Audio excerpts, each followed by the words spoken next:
जय हिंद दोस्तों, कैसे हैं आप लोग। आशा करते हैं कि आप लोग अच्छे होंगे, स्वस्थ होंगे, मस्त होंगे और आप अपनी तैयारी मन लगा के कर रहे होंगे। दोस्तों, मैं एसके रॉय आप सभी का आपके अपने यूट्यूब चैनल द मैथ हस्ती में स्वागत करता हूँ। दोस्तों, आज हम लोग एक चर्चा के विषय रखे हैं। हम लोग मिलकर चर्चा करेंगे कि चर्चा क्या है कि 10वीं के बाद कौन सा स्ट्रीम को चुने, यानी 10th पास के बाद क्या। 10वीं बोर्ड, मैं बता दूं, बिहार बोर्ड का एग्जाम 10वीं की खत्म हो गई है और बहुत सारे बच्चे ये सोच में पड़े हुए हैं कि 10वीं के बाद मैं कौन सा स्ट्रीम को चुने। 10वीं के बाद प्यारे बच्चों, मैं बता दूं कि 10वीं के बाद आपके पास 3 तरह की रास्ता आती है। वो हम लोग सिंपल ऐसे समझते हैं कि जैसे कि मान लीजिए कि ट्रेन जो चलती है वो कहीं न कहीं जंक्शन पे रुकती है और उस जंक्शन से फिर उसका दूरी अलग के लिए हो जाती है, यानी उस जंक्शन से उसका दूरी, उसका जाने की रास्ता बदल जाती है। ठीक उसी प्रकार दोस्तों, बोगी वही रहता है, ट्रेन का इंजन वही रहता है ना। तो जिसमें कि सवारी बैठते हैं। तो दोस्तों, आप क्या है कि आप इंजन है बच्चों, जो आप इंजन है, यानी 10वीं पास आप हो चुके हैं और आपको ये गाड़ी को ले जाना है, आपको जाना किधर है ये ध्यान देखना है। तो मैं आपको बता दूं कि 10वीं बोर्ड के बाद आपको 3 तरह की गाड़ी वहां से खुलती है। जो आपकी पहली जो स्टेशन आती है, ये समझिए कि इस तरह से पहले आपके पास 3 संकाय होती है। ठीक है, 3 स्ट्रीम आपके पास होती है, जो कि आप सिंपल जानते हैं, साइंस, कॉमर्स और आर्ट। साइंस, कॉमर्स और आर्ट्स का तीनों का अपना अपना महत्व है। तीनों स्ट्रीम बहुत अच्छा है, लेकिन आपको फैसला लेना है कि आपकी रुचि किस में है, किस स्ट्रीम में है। क्या आपकी रुचि साइंस में है? क्या आपकी रुचि कॉमर्स में है? क्या आपकी रुचि आर्ट्स में है? कहने का मतलब प्यारे बच्चों, रुचि आपकी ताकत है। आपकी भविष्य इसी रुचि पे निर्भर करती है। क्योंकि अभी आप 12th करने जा रहे हैं, 12th के बाद फिर आगे आपकी पढ़ाई होनी है। तो आपको ये देखना है कि आपका रुचि किसमें है। मैं आपको बता दूं, सबसे पहले ये सब्जेक्ट चुनने के से पहले आपको बता दूं कि यदि आप बिहार से बिलोंग कर रहे हैं, बिहार राज्य से बिलोंग कर रहे हैं, तो खास करके बिहार राज्य में जितना भी प्रखंड है, जितना भी पंचायतें हैं, हर एक पंचायत में +2 स्कूल की मान्यता मिली हुई है और +2 के तक के फैकल्टी वहां उपलब्ध है। यानी जो आपकी पंचायत में पता करें कि उस पंचायत में हाई स्कूल कौन बनी है और उस हाई स्कूल में सभी विषयों के शिक्षक उपलब्ध है। आपको घबराना नहीं है कि हम सब्जेक्ट चुनने और पढ़ाई कहाँ करना है। मैं आपको बता दूं कि यदि आपकी आर्थिक स्थिति कमजोर है, फिर भी आप पढ़ाई कर सकते हैं। आप क्या है कि आप अपने निकट के स्कूल में एडमिशन लें और वहां पे आपके फैकल्टी गवर्नमेंट उपलब्ध कराई हुई है। आप वहां जाए और पढ़ाई अच्छे तरीका से करें, क्योंकि बिहार बीपीएससी के द्वारा TRE 1, TRE 2 और अभी TRE 3 की बहाली ज्वाइनिंग होने वाली है। ये तीन तरह के टीचर अभी +2 स्कूल तक में दी गई है, TRE 1 से लेकर के TRE 3 तक में। और आप लोगों को बेहतरीन तरीके से पढ़ाने का काम वो लोग कर रहे हैं, करेंगे। आप लोग जाए, एडमिशन लें और अच्छा से पढ़ाई करें। तो आइए हम लोग मुद्दा पे आते हैं। मुद्दा क्या है मेरा कि 10वीं के बाद आप कौन सा सब्जेक्ट को चयन करेंगे। 10वीं के बाद दोस्तों, आपको चयन करने के लिए साइंस है, संकाय। यदि आपकी इंटरेस्ट, आपकी रुचि साइंस में है, तो आपको पढ़ना क्या होगा। देखिए, मैथ, फिजिक्स, केमिस्ट्री, बायोलॉजी। आप यहाँ पे ध्यान देंगे कि PCM ग्रुप एक होता है। ठीक है, फिजिक्स, केमिस्ट्री और मैथ, 3 विषय। ये जो 3 हम लिखे हैं दोस्तों, 3 जो जंक्शन दिए हैं, साइंस, कॉमर्स और आर्ट्स का, इसमें तीनों में आपको कोई 3 सब्जेक्ट, 3 वो विषय लेना है। कितना विषय लेना है? 3 विषय लेना है।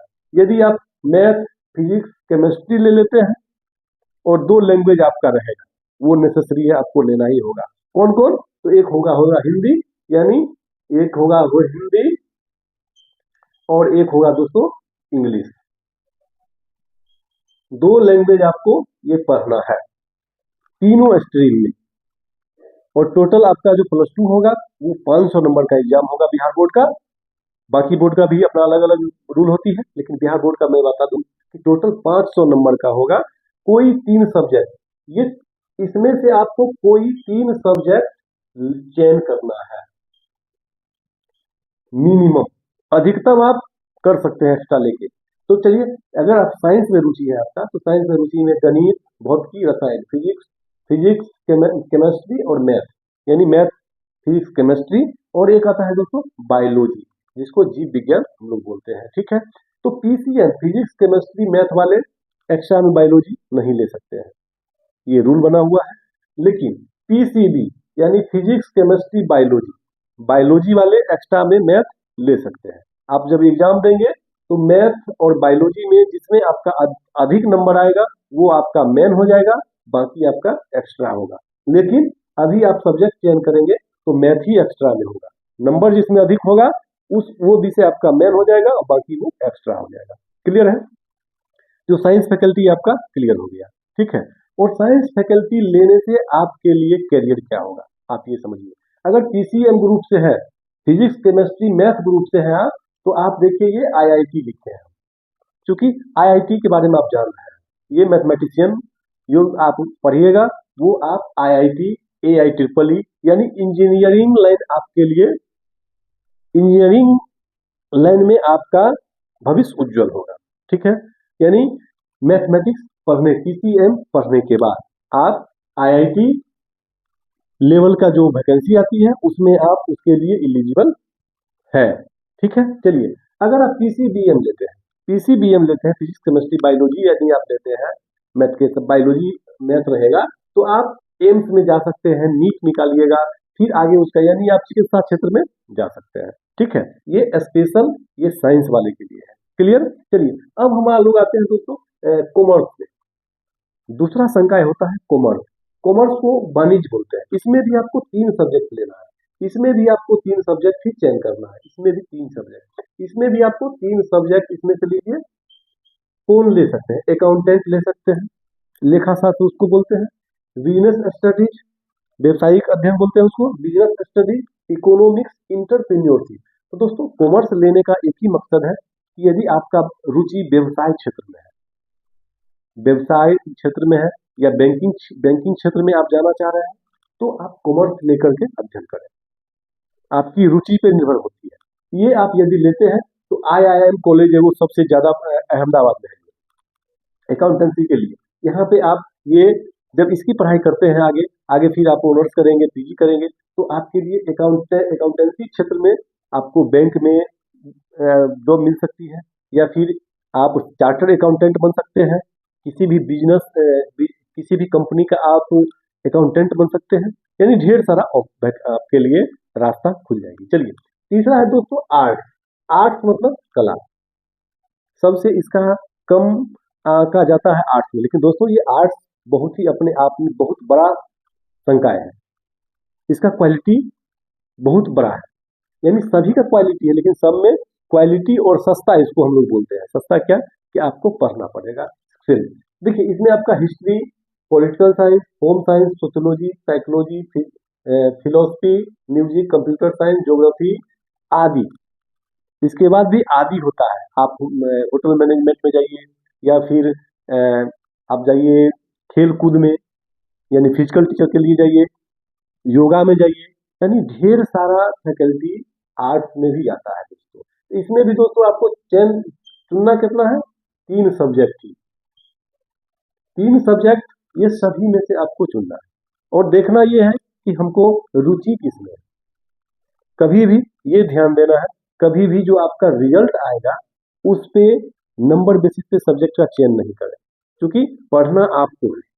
लोग बहुत सारा निर्देश आपको देंगे, बहुत सारा सलाह देंगे, सिर्फ सोचने समझने के, और डिसीजन मेकिंग आप खुद तय करेंगे कि मुझे क्या करना है। आपकी जो रुचि है वही सब्जेक्ट को चुने। चलिए, तो कॉमर्स यदि लेते हैं तो ये IIM यानी अकाउंटेंसी के लिए ये अहमदाबाद में कॉलेज है, ये सबसे ओरिजिनल A1 कॉलेज है। चलिए, आर्ट्स लेते हैं। आर्ट्स में आप आर्ट्स का सब्जेक्ट पढ़ते हैं। जब ये पढ़ते हैं तो आप देखिए आपके लिए द्वार क्या है, सबसे बड़ा IAS, IPS, PCS।